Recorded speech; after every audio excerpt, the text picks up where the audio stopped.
Alright, let's get on with part 2 of Animar, Soul of Elements. Walking Ballista. Okay, so I got this. Walking Ballista. XX comes into play with X counters on it. 4, put a +1/+1 counter of Walking Ballista. Remove a +1/+1 counter from Walking Ballista, deals 1 damage to any target. So let's say Animar has 10 counters.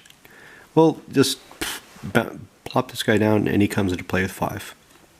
So that's kind of what I was thinking. And I bought this because I thought it'd be cool to have the Transformer Missile Launcher Katyusha on legs version. But now I'm thinking it doesn't really fit the deck. This obvious Transformer Death Robot, it is detracting. So I can see all the arguments people have been having about Secret Lair, about how crossing franchises, adding different things like Walking Dead, what's the other one? Stranger Things. I can see why people don't like those, because it is a bit jarring. City of Brass. 1, tap, add 1 mana of any color to my mana pool, and it does damage to me.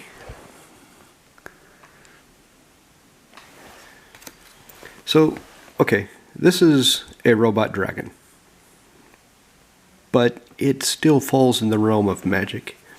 It still looks like something that belongs in Magic the Gathering. The Walking Ballista, the Transformer one, it doesn't. But, c'est la vie.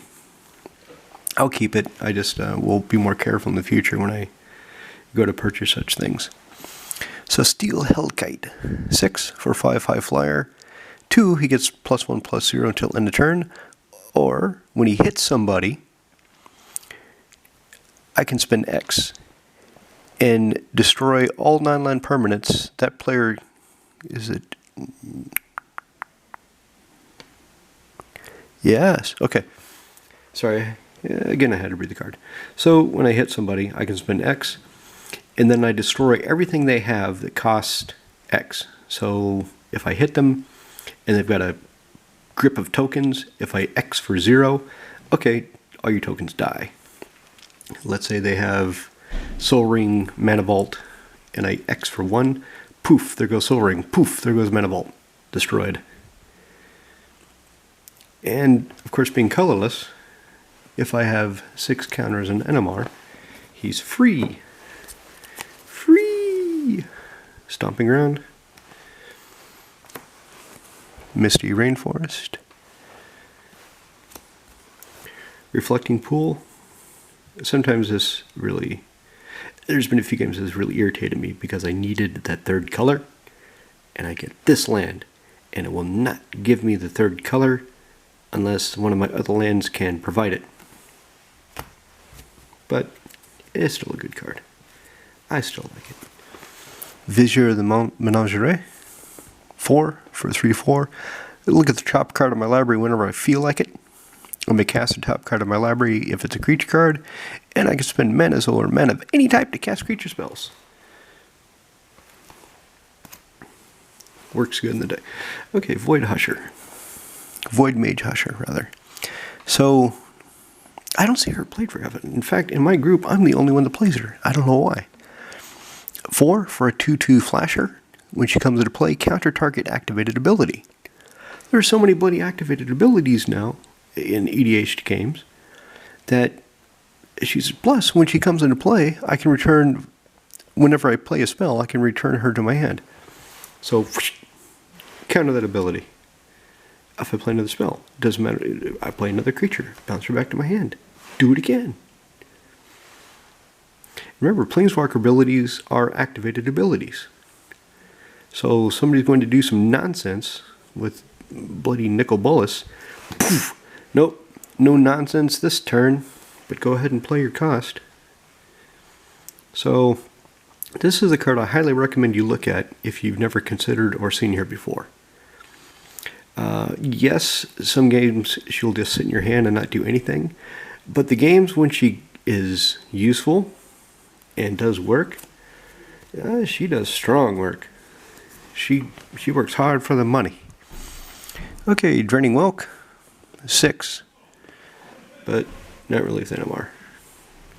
I think the most I've ever spent on Draining Whelk with Animar in play is 4. I think one time I had him, Animar had 2 counters. I flashed and played Draining Whelk for 2 blue, 2 colorless, -2 for the 2 counters Animar to counter something. So flying, which is really weird when you look at the picture. Counter target spell, put X +1/+ counters on Draining Whelk, where X is the spell's for yeah, so usually you'll you'll hang on to him for something big, and a lot of small things will sneak under the radar because you're waiting for something that'll make him big. Okay, Uvenwald Tracker. Okay, 1 green for a 1/1. Target creature you control fights with the target creature. So here's one of the he just works really well with Animar. So since he has protection from black and white, if I have Animar fight a black-white creature, obviously he wins. I've got some creatures in here. Do I have any Death Touchers? I can't remember. So if I have a Death Toucher and they fight, well, obviously he wins. So a bit of creature control for the deck. Controlling my opponent's creatures, that is. Venser, yeah, I don't think I build a blue deck without Venser. I think all of my blue decks have 1 copy because he's just so bloody good. 4 for a 2/2 flasher. When he comes into play, return target spell or permanent to its owner's hand. So, I mean, in a clutch, you can bounce something of yours, bounce something of theirs. They're doing some nasty spell like World Fire, put it back in their hand, say, yep, try again, you are now the threat. Whatever you have, my coast. Beast Whisperer. So here's all the draw effects I have. 4 for a 2/3 Elf Druid. Never cast a creature spell, draw a card. And like I said, the deck, it's over half creatures. It's probably 57, 58 creatures. I mean, just like what I've been showing you, right? Okay, Spike Weaver. I think this is the only life gain I really have. So 4 for a Spike, which is a weird kind of creature from the Tempest block. Okay, comes into play 3+1/+1 counters, remove 1, spend 2 and remove 1, put a +1/+1 counter on target creature, typically Animar, or 1, remove a +1/+1 counter from Spike Weaver. Creatures, oh, okay, no. Spike Feeder. So, yeah, read the cards. So this is my fog. This is my fog on legs. So, mainly the second ability, to remove a counter from him, and creatures deal no damage in combat this turn. And remember, if somebody is going to attack you, and they kill him first, you can activate the ability, and it still takes effect on the turn. So somebody says, okay, I kill your Spike Weaver. Alright, fog. If you attack this turn, you're not going to get anything out of it. Beastcaller Savant. 2 for a 1/1 haster.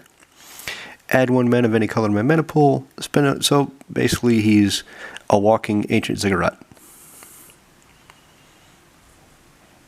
who's fast, and he likes snakes, and he likes buffing up Animar. That's the other thing when you're building Animar. It's important to have a lot of creatures with minimal colored mana in their casting cost, and a good number of cheap creatures, because you want to get them out and put those counters on Animar as quickly as possible so you can start casting the bigger things you'll get. Minamo, School at Water's Edge. 1 blue and tap target legendary permanent. Vesuvian Shapeshifter. So they ran out of room, but it would still be nice. Okay, he's got Morph. But it'd be nice if it said specifically that I can play him as a Morph creature. because there's some ways to interpret this. When he comes into play or is turned face up, I may choose another creature in play. If you do, until Vesuvian Shapeshifter turned face down, it becomes a copy of the creature and gains at the beginning of your upkeep. You may turn this creature face down. So reading that, it's not immediately obvious to some players that he can in fact be played as a morph creature for 3, because it doesn't specifically say it, but that's typically part of the morph ability. So one interpretation is that he has to come into play face up, and then you have to wait until your next upkeep to turn him face down. But after some discussion, I looked up on Gatherer, and no, you can play him as a morph. So keep that in mind if you're going to run that guy. Here's another card that isn't so great, but I managed to acquire a copy. I love Cajafoglio's art, so I thought, yeah, that looks pretty cool. I'm going to get one. So 5 for 1/1 wizard. Kind of expensive. On my turn, before I attack, I may tap him to draw a card. So he's not the best card in the deck. There are some better options, but I just like the art. I like the throwback to the earlier era of Magic. The ability is pretty good. Tap, draw a card. No other cost to be paid. And the mana cost, that's not so bad if Animar has some counters on it. So I can play him for less than 5 if nobody's been wiping Animar off the table. Oranreef, the Vestwood. Okay, this is the other land that comes into play tapped. Add green in my mana pool, or put a +1/+1 counter on each green creature that entered the battlefield this turn.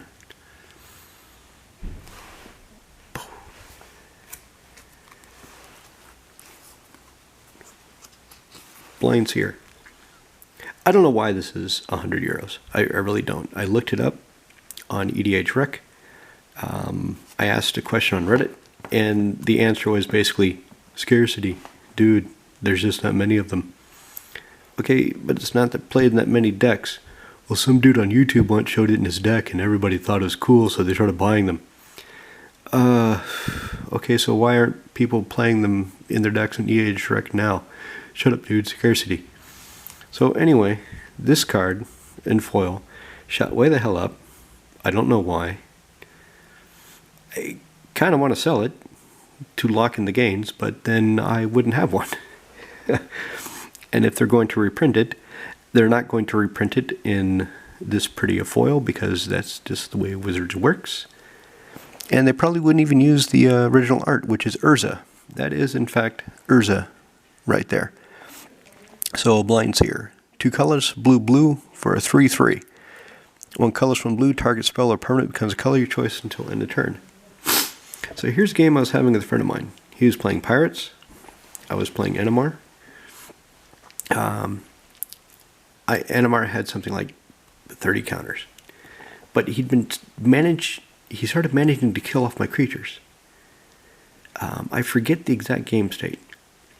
But basically it'd come down to, I had to get Animar through to kill him, but he had either 1 or 2 blue creatures, so he could block Animar, and all his creatures had menace, so if he attacked me on my next turn, on his next turn I would die. So I drew Blind Seer. I'm like, play Blind Seer. And he read it. He read the card, and he's like, oh, okay, whatever. So, attack with Animar. Block. No, that's wrong. Turn his creature black. His 1 or 2 blue creatures I turned black, and then I attacked. Yeah, because otherwise Animar still would have been blocked. And remember that I got through. So, hit him with Animar. He wasn't happy about Blind Seer. And I said, well, you know that's Urza, right? He said, Urza's an asshole. Well, I guess in this game, that's how you want to play it. And Urza's an asshole. Okay, moving along. Coiling Oracle. Blue-green for a 1/1 comes into play. Reveal the top card of my library. If it's a land card, put it in play. Otherwise, put it in my hand. So he pumps up Animar, and he gets me something else. Mountain. These cards have been stacked together, so they're kind of sticking. Turn of Witness. 3 for 2/1. When she comes into play, turn target card from a graveyard to my hand. Hammerheim.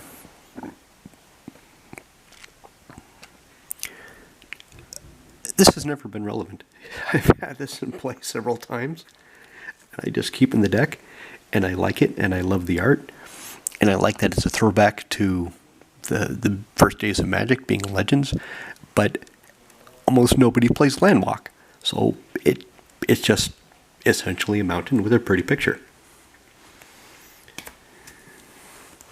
Mystic Snake.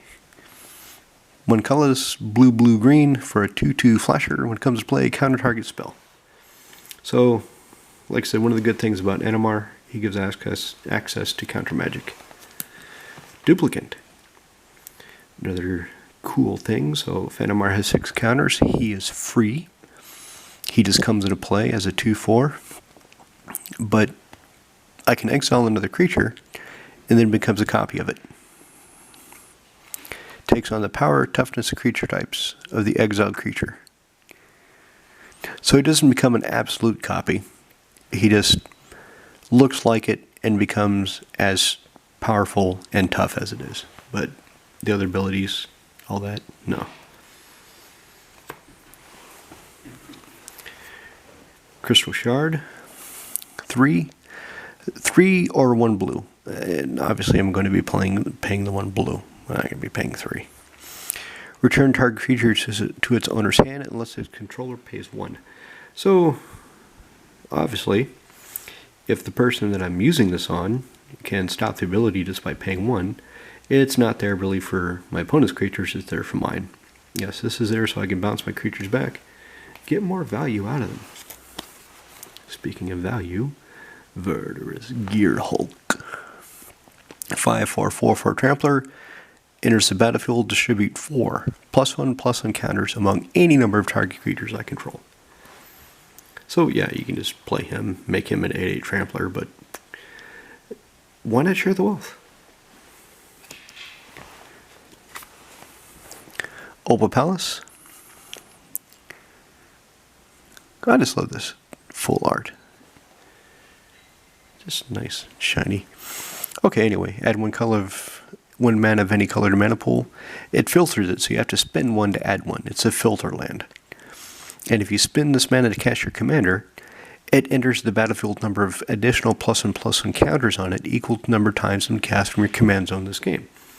So, turn 1, the first time you cast Animar, if you use the Opal Palace, he comes to play with a +1/+1 because you've cast him once. One guy's arguing, unsuccessfully, but trying to argue that it didn't count the first time, and it obviously does. So, don't let them railroad you. This is just cool. And my camera's going off again. So 1 moment, and I'll start part 3.